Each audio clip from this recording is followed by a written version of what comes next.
Good morning, my brothers and sisters. Welcome to episode 70 of season 4 of Be With Me.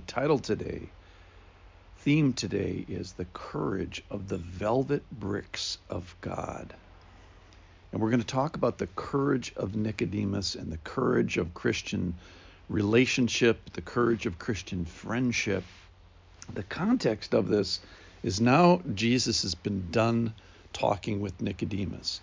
And he said some just world-changing things. Number one, you must be born again. That your first birth wasn't enough, that you have to have a spiritual birth. And then he says the most famous verse in the Bible, the most famous verse in the world. He doesn't give it to the world first. He gives it to Nicodemus, and that is, for God so loved the world that he gave his only son, that whoever believes in him should not perish but have eternal life.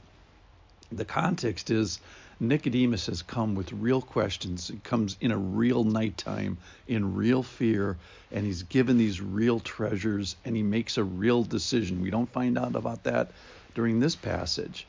So this is all in John chapter 3, and the next time we hear about Nicodemus is in John chapter 7, and it demonstrates the courage of Nicodemus.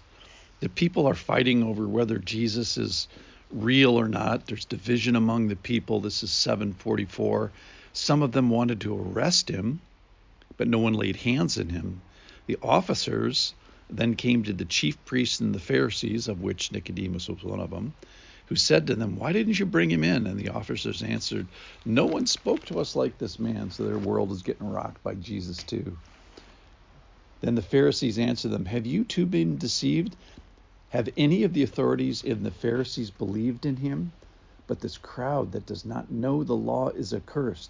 And then here it is, verse 50. Nicodemus, who had gone to him before, and who was one of them, said to them, "Does our law judge a man without first giving him a hearing and learning what he does?" And then the other Pharisees, turn on Nicodemus, and they replied, "Are you from Galilee too? Search and see that no prophet arises from Galilee." So Nicodemus here, we find him courageous and risking. He risks membership and identity with this group, and eventually he's going to risk his life. And he asks a great question: does our law judge a man? So Nicodemus here demonstrates real friendship to Jesus. He asks a good question. He asks a real question. He seeks a hearing and asks to be listened and considered, and kind of says to the Pharisees, we could be wrong about this, and in so risks relationship with these guys. So then the next time we hear about Nicodemus, so that might be, I don't know, let's say a year or two after Nicodemus's first exposure to Jesus.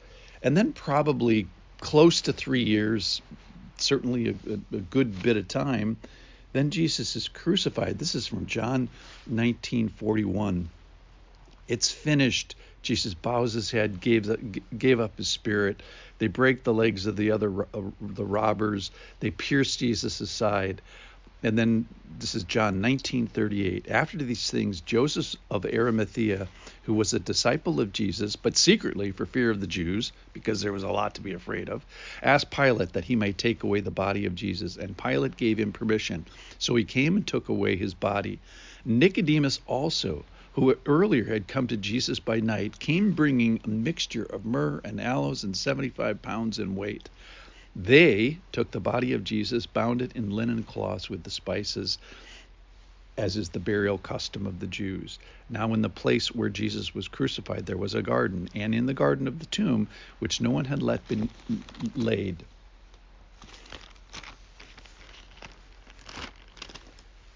So because of the Jewish day of preparation, since the tomb was close at hand, they laid Jesus there.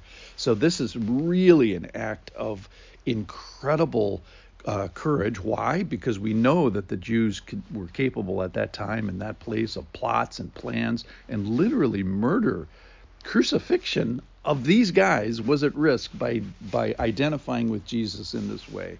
And I love that Nicodemus brought 75 pounds of expensive stuff, not because of the money, but because of the planning that it required, the foresight that it required, the real commitment that it required. All right. So first, I think that there is an example, the true friendship of God coming alongside, saying, hey, you might not be as terrific as you think. That's what we say in the church all the time. And one's association with the true friendship of God has implications in our true friendships. That is, when we stand with God, that's courageous.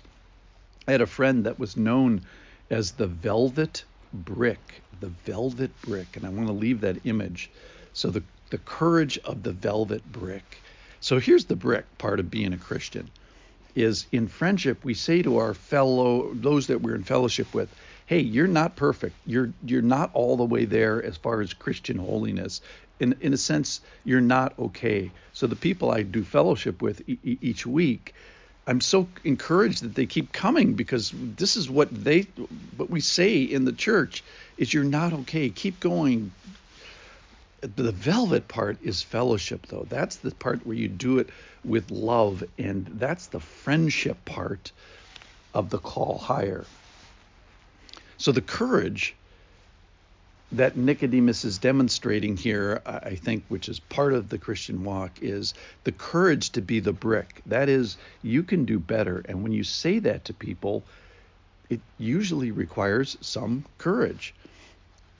So you have a courage to hold onto the truth and to have a real walk with the Lord.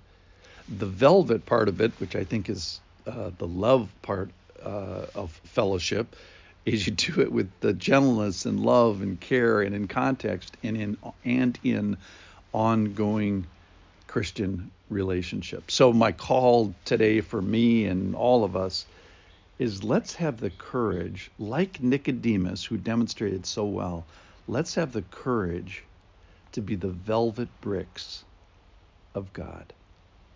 Thank you for listening.